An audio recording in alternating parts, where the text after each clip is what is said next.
ఏది అయినా ట్రై చెయ్యి ఆచి చికెన్ మసాలా. ఆచి చికెన్ మసాలా 2.5 సంవత్సరాల కాలం నుండి ఈ రాష్ట్ర ప్రభుత్వం ఏర్పడిన కానుంచి ఎన్నో మార్లు వారిని సొంతంగా కలిసినప్పటికీ, ఎన్నో రకాలుగా విన్నవించుకున్నప్పటికీ, దశల వారి ఉద్యమాలు చేసినప్పటికీ మరి ఎక్కడ కూడా ఏ సమస్య కూడా పరిష్కారం చేసుకున్నందున, మరి ఈ యొక్క రాష్ట్ర ప్రభుత్వం ముందుకు రానందున, మరి విధిలేని పరిస్థితులలో మార్చి 13వ తారీఖు నాడు కార్మికుల సూచన మేరకు సమ్మె నోటీసు జేఏసీగా జారీ చేయడం జరిగింది. ఈ ఆర్టీసీ యాజమాన్యానికి, ఈ రాష్ట్ర ప్రభుత్వానికి ఇవ్వడం జరిగింది. ఈ రోజుకు 30 రోజులు అవుతుంది. ఒక్క నెల కావస్తున్నప్పటికీ కూడా ఈ రోజు వరకు కూడా యాజమాన్యం కానీ ప్రభుత్వం నుంచి కానీ ఎక్కడ కూడా స్పందన లేదు. ఈరోజు యాజమాన్యం వస్తుంది అనుకున్నాం, కానీ యాజమాన్యం ఒక లేఖ పంపింది. ఏమనంటే, ఈ ఆర్టీసీ కార్మిక సమస్యలు మా పరిధిలో లేవు, మేము వీటిని పరిష్కరించలేము, ఇవన్నీ రాష్ట్ర ప్రభుత్వం పరిధిలో ఉన్నాయని చెప్పేసి మరి తప్పించుకునే ప్రయత్నం చేస్తూ ఈరోజు లేబర్ కమిషనర్ గారికి ఒక లేఖ రాయటం జరిగింది. కానీ ఎక్కడ కూడా ఈ యాజమాన్యానికి కార్మిక సమస్యలు పరిష్కరించాలనే ఒక ఆలోచన ఎక్కడ కూడా కనబడటం లేదు. ఈ రోజు వరకు కూడా రాష్ట్ర ప్రభుత్వం నుంచి కూడా సమస్యలు పరిష్కరిస్తామనే ఒక ఆలోచన కూడా ఈ రాష్ట్ర ప్రభుత్వం కూడా ఎక్కడ లేదు. ఈరోజు రాష్ట్ర మంత్రి గారు, రవాణా శాఖ మంత్రి గారు మాట్లాడుతూ 2 విషయాల మీద, విలీనం ఆర్టీసీ ఉద్యోగుల ప్రభుత్వంలో విలీనం అంశం మీద, యూనియన్లకు ఎన్నికలు పెట్టే అంశం మీద ఏదో కమిటీ వేసాము, కమిటీ పరిధిలో ఉన్నవి, ఆ కమిటీ పరిశీలించిన తర్వాత మాకు రిపోర్ట్ పెట్టిన తర్వాత పరిశీలన చేస్తామని చెప్పేసి ఒక మంత్రి గారు చెప్పడం జరిగింది. నేను ఈ మంత్రి గారిని ఒకటే అడుగుతున్నా, అసలు మీరు కమిటీ ఎప్పుడు వేసారు? ఆ కమిటీకి చైర్మన్ ఎవరు? ఆ కమిటీ సభ్యులు ఎవరు?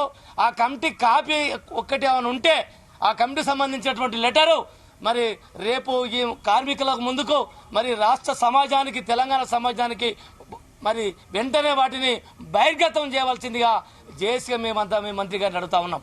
అదిగాక ఈ రోజు వరకు కూడా వేచి చూసాం. ఈ రోజు వరకు కూడా ఎలాంటి స్పందన లేకపోవడం వలన ఈ ప్రభుత్వమే, ఈ ఆర్టీసీ యాజమాన్యమే ఆర్టీసీలో సమ్మె జరపడానికి మరి వాళ్లే మమ్మల్ని ఉసిగొల్పే విధంగా ఈ రోజు ఒక మొండి వైఖరి అవలంబిస్తూ ఈ రోజు కార్మిక సమస్యలను ఎక్కడ కూడా ముందుకు రాకుండా మరి సమస్యలు పరిష్కరించడానికి ఈ ప్రభుత్వం యాజమాన్యం రానందుకు ఈ రోజు జేఏసీగా కార్మికుల యొక్క అభిప్రాయం మేరకు, కార్మికుల యొక్క కోరిక మేరకు ఏప్రిల్ 22వ తారీఖు మొదటి డ్యూటీ నుండి ఆర్టీసీలో సమ్మె జరుగుతుందని చెప్పేసి, సమ్మె చేస్తామని చెప్పేసి ఈ రోజు మీ అందరి ముందు ప్రకటిస్తున్నాం.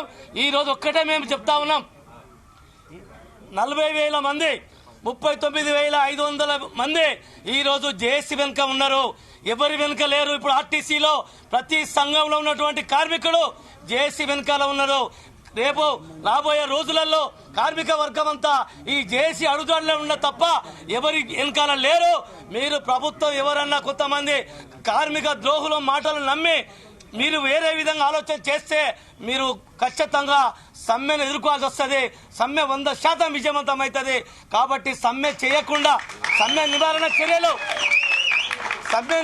చర్యలు ప్రభుత్వం వెంటనే చేపట్టాలని చెప్పేసి ఆర్టీసీ యాజమాన్యం కూడా భేషజాలకు పోకుండా చేపట్టి మరి న్యాయమైన డిమాండ్లను, ఈ ప్రభుత్వం ఇచ్చిన హామీలనే అమలు చేయమంటున్నాం తప్ప కొత్త డిమాండ్ లేవు. మేము 32 డిమాండ్లు పెట్టాం. ఆ 32 డిమాండ్లలో ప్రధానమైనవి ఎన్నికల మేనిఫెస్టోలో పెట్టినవి. ఒకటి, ప్రభుత్వంలో విలీనం చేస్తామన్నారు, విలీనం చేయండి. అదేవిధంగా యూనియన్లకు ఎన్నికలు పెడతామన్నారు, యూనియన్లకు ఎన్నికలు పెట్టండి. 2021-25 వేతన సవరణ చట్ట ప్రకారం కావాలి, అదే చేయమంటున్నాం. ఇలా ప్రైవేట్ ఎలక్ట్రిక్ బస్సులు రద్దు చేయాలి, మరి ఆర్టీసీ డిపోలను వాళ్ళకు ఇవ్వకుండా ఆపాలని చెప్పేసి ఎక్కడ కూడా అన్ని కేటగిరీల్లో ఖాళీలను భర్తీ చేయాలి. ఈ రోజు ఆర్టీసీ ఉద్యోగులను సిటీ నుంచి వేరే జోన్లకు బదిలీ చేసే ఆ యొక్క లెటర్ను వెంటనే రద్దు చేసుకోవాలి. ఎక్కడ కార్మికులు అక్కడే ఉండాలి, ఎక్కడ బస్సులు అక్కడే ఉండాలి. ఈ ఎలక్ట్రిక్ బస్సులకు మా ఆర్టీసీ జాగాల స్థలాలు ఎక్కడ అప్పచెప్పొద్దని చెప్పేసి మేము డిమాండ్ చేస్తూ రేపు 22వ తారీఖు నాడు సమ్మె యథాతిథిగా కొనసాగుతుందని చెప్పేసి మేము హెచ్చరిస్తూ మొదటి డ్యూటీ 22వ తారీఖు నాడు మొదటి డ్యూటీ అంటే 21 అర్ధరాత్రి తర్వాత ఫస్ట్ డ్యూటీ ఏదైతే మొదలవుతుందో ఆర్టీసీలో ఆ ఫస్ట్ డ్యూటీ నుంచి సమ్మె మొదలవుతుంది. కాబట్టి సమ్మెను ఖచ్చితంగా మరి జయప్రదం చేయడానికి కార్మిక వర్గం అంతా మీరు సిద్ధంగా ఉండాలని చెప్పేసి కార్మిక వర్గానికి పిలిపిస్తూ ఈదురు వెంకన్న జేఏసీ చైర్మన్.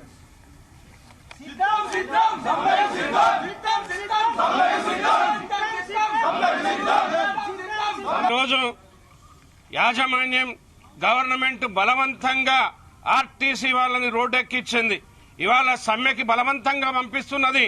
దీన్ని తీవ్రంగా ఖండిస్తా ఉన్నాం. ప్రభుత్వ విధానాన్ని ఇవాళ మేము దాదాపుగా ఇన్ని రోజుల నుంచి సమ్మె చేసి అడిగినప్పటికీ ఈ ప్రభుత్వంలో గాని యాజమాన్యంలో గాని ఎలాంటి మార్పు రాలేదు.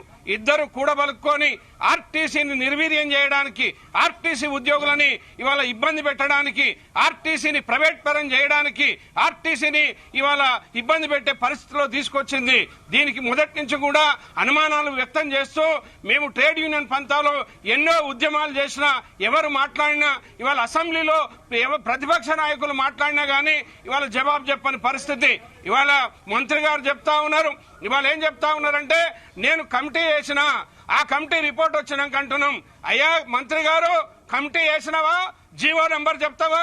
జీవో డేట్ చెప్తావా? రెండోది ఎంత మందితో వేసినాం, దానికి చైర్మన్ ఎవరు, దానికి శాంటిటీ ఉన్నదా? ఇట్లాంటి అబద్దాలు చెప్పాల్సిన అవసరం మీకేమొస్తా ఉంది? దాన్ని బహిర్గతం చేయండి. మీడియా వాళ్ళు అడిగితే మీరు చెప్పింది కదా, మీడియా సాక్షిగా బట్టబయలు చేయాలని చెప్పి మేము డిమాండ్ చేస్తా ఉన్నాం. రెండోది ఇవాళ మేనిఫెస్టోలో పెట్టిండ్రు. మీరు మేనిఫెస్టోలో పెట్టిన అంశం మీద మీ స్టాండ్ ఏంది? ఆర్టీసీని ప్రభుత్వంలో విలీనం చేస్తా అన్నారు. చేస్తారా చెయ్యరా? ఆ ప్రభుత్వం ఏమో చట్టం తెచ్చింది, మీరు అపాయింటెడ్ డే ఇస్తామని చెప్పిన వాళ్ళు ఇవాళ ఎందుకు మర్చిపోయిండ్రు? అపాయింటెడ్ డే ఇస్తారా ఇవ్వరా? 2 PRCలు ఇస్తా అన్నారు. తర్వాత ప్రభుత్వ ఉద్యోగులతో ఈక్వల్ గా జీతభత్యాలు, సర్వీస్ కండిషన్లు ఇస్తా అని చెప్పిండ్రు. మేనిఫెస్టోలో పెట్టినటువంటి అంశాలే మేము అడుగుతా ఉన్నాం. ఆర్టీసీని కొత్త బస్సులు కొని ఆధునీకరణ చేస్తా అన్నారు. ఏది నీ ఆధునీకరణ? ఏది ప్రజాప్రభుత్వ విధానం? ఏది ప్రజల ప్రభుత్వ విధానం? ఇదేనా అని అడుగుతా ఉన్నాం. ఆర్టీసీకి యూనియన్లు ఇస్తా అన్నారు. గతంలోనేమో ఇస్తా అని చెప్పి మరి అన్ని ప్రభుత్వంలో యూనియన్లు ఇచ్చిండ్రు, సింగరేణిలో ఇచ్చిండ్రు, వేరే ఇచ్చిండ్రు, ఆర్టీసీలో ఇయ్యలే. అంటే యూనియన్లకు భయపడుతూ ఈ ప్రభుత్వం యూనియన్ ఉంటే అడుగుతుంది, ఇవాళ అన్యాక్రాంతం ఆర్టీసీని చేయాలని చెప్పి ఈవీ బస్సులను తీసుకొచ్చి పెట్టి ఆర్టీసీని బయటకు పెట్టడానికి నిన్న మొన్న కూడా మీరు చూసిండ్రు. దాదాపు 4500 మంది డ్రైవర్లని పక్క జోన్లకు పంపించే ప్రయత్నం. గ్యారేజీ కార్మికులని కన్వర్షన్ లో మీరు వెళ్ళిపోండి, డ్రైవర్ గా చేస్తారా, కండక్టర్ చేస్తారా అని చెప్పే దుర్మార్గం. అట్లాగే మొన్నటికి మొన్న బస్ భవన్ ని కూడా మరి సేల్ ట్యాక్స్ వాళ్ళకి ఇంకొకరికి ఇవ్వడం జరిగింది. ఇలా ఆర్టీసీ జేఏసీగానే మేము ఉన్నాం. ఆఖరి దక్క విజయం పక్కా అని చెప్పి ఇవాళ ఏ త్యాగానికైనా సిద్ధమని చెప్పి ముందుకు వచ్చినాం. కాబట్టే ఇవాళ మరి బస్ భవన్ నుంచి వాళ్ళని బయటకు వెళ్ళగొట్టే పరిస్థితి కూడా జేఏసీ ద్వారా వచ్చింది. మేము ఒకటే అంటా ఉన్నాం, ఇవాళ ప్రభుత్వం యాజమాన్యం ఇద్దరు కూడా ఎక్కడ మాట్లాడలే. ఇవాళ యాజమాన్యం గద్దారి చేస్తా ఉంది. ఇవాళ ఏం లెటర్, ఒకసారేమో ఆబ్సెంట్ అయింది. ఇవాళ 5 అంశాలు 32 అంశాల మీద సమ్మె నోటీస్ ఇస్తే 5 అంశాల మీద లెటర్ ఇచ్చి ఇవి ఏదైతే PRCలు గాని, ప్రభుత్వ విధానం గాని, తర్వాత ఈవీ బస్సులు గాని మీకు ఇవ్వాల్సినటువంటి డబ్బులు రైతు ఇచ్చింది. అంటే మిగతా 37 సమస్యలు మీ పరిధిలో ఉన్నట్టే కదా. మరి 27 సమస్యలు మీ పరిధిలో ఉన్నట్టే కదా. వాటి మీద మీ స్పందన ఏంటంటే మాట్లాడే పరిస్థితి లేదు. చిన్న కాగితం ఇచ్చి ఇవాళ మోసం చేసే పరిస్థితి దగా చేసింది. కాబట్టి సమ్మెకి సైరన్ అని చెప్పినాం. తప్పకుండా 21 అర్ధరాత్రి 22 మొదటి బస్సు నుంచి ఎక్కడి బస్సులు అక్కడ ఆగాలి. ఆర్టీసీ ఉద్యోగులారా మేల్కోండి, సమ్మెకి సిద్ధమని చేయాల్సిన అవసరం ఉంది. అదే కాదు, ఇవాళ అన్ని కూడా ఆర్టీసీ ఉద్యోగుల సమ్మె కాదు, ఇది ప్రజా రవాణా, ప్రజలకి అన్యాయం జరుగుతుంది. కాబట్టి ఇవాళ ప్రతిపక్షాలు, పార్టీలు, మేధావులు, సంఘాలు, మీడియా, అట్లాగే జాతీయ సంఘాలు అందరినీ కలుపుకొని రేపటి నుంచి మేము మొత్తం ఆర్గనైజ్ చేసుకుంటా పోతాం. ఇవాళ చావో రేవో తేవాలే. ఆర్టీసీ బతుకు రోడ్డు మీదకేసింది ప్రభుత్వం.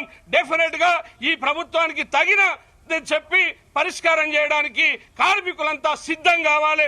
టోటల్ గా కార్మికులంతా ఈ రోజు ఎప్పుడు సమ్మె అని ఉన్నారు. కాబట్టి కార్మికులంతా మరి 21 అర్ధరాత్రి నుంచి రెడీ కావాలని చెప్పి ఎన్ని అడ్డంకులు వచ్చినా ఆర్టీసీని పరిరక్షిద్దాం, సమస్యలను పరిష్కరించుదామని చెప్పి తెలియజేస్తూ అందరూ మద్దతు ఇవ్వాలని చెప్పి కోరుకుంటా ఉన్నాం.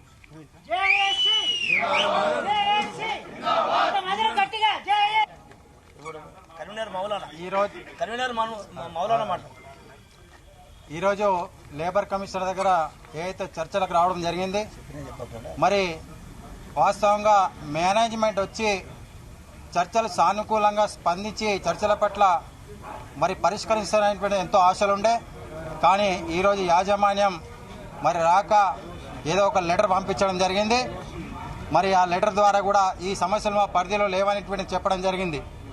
మరి ఈ కార్మిక ట్రేడ్ యూనియన్ల పక్షాన ట్రేడ్ యూనియన్గా 2025 నుంచి ప్రతి పోరాటం చేస్తూనే ఉన్నాం. ఈ సమస్యల పట్ల ఎర్ర బ్యాడ్జీలు కానీ నల్ల బ్యాడ్జీలు కానీ ప్రతి పోరాటం చేసుకుంటూ ఏదైతే సమస్య పరిష్కారం కోసం విన్నవిస్తున్నాం తప్ప ఏ ఒక సమస్య పరిష్కారం కోసం కూడా ఈరోజు యాజమాన్యం కానీ ప్రభుత్వం కానీ ముందుకు రాకపోవడం చాలా బాధాకరం. మరి ఏదైతే ఈ సమస్యలు ఉన్నాయో మీరు చెప్పిన సమస్యలే ఈరోజు పరిష్కారం చేయమంటున్నాం అంతే తప్ప మేమేదో కొత్తగా సమస్యలు పరిష్కారం చేయమంటున్నాం. కాబట్టి యాజమాన్యం ఈరోజు ఈ సమస్యలు మా పరిస్థితులు మా వద్ద లేవు, మా సమక్షంలో జరగవు అనేటువంటి చెప్తా ఉంది. కాబట్టి దయచేసి ప్రభుత్వం స్పందించి ఈ సమస్యల పట్ల మరి సానుకూలంగా స్పందించి పరిష్కరించాలని సందర్భంగా జేఏసీ పక్షాన డిమాండ్ చేస్తూ ఉన్నాం. మరి సమయం చాలా ఉంది, ఇప్పటికైనా ప్రభుత్వం చొరవ తీసుకొని ఈ సమస్యలు పరిష్కారం చేయాలని ఈ జేఏసీ పక్షాన విజ్ఞప్తి చేస్తూ ఉన్నాం. మరి లేని పక్షంలో 22 మొదటి బస్సు నుంచి మరి సమ్మె చేయడానికి మరి అందరూ సుముఖంగా ఉండాలి.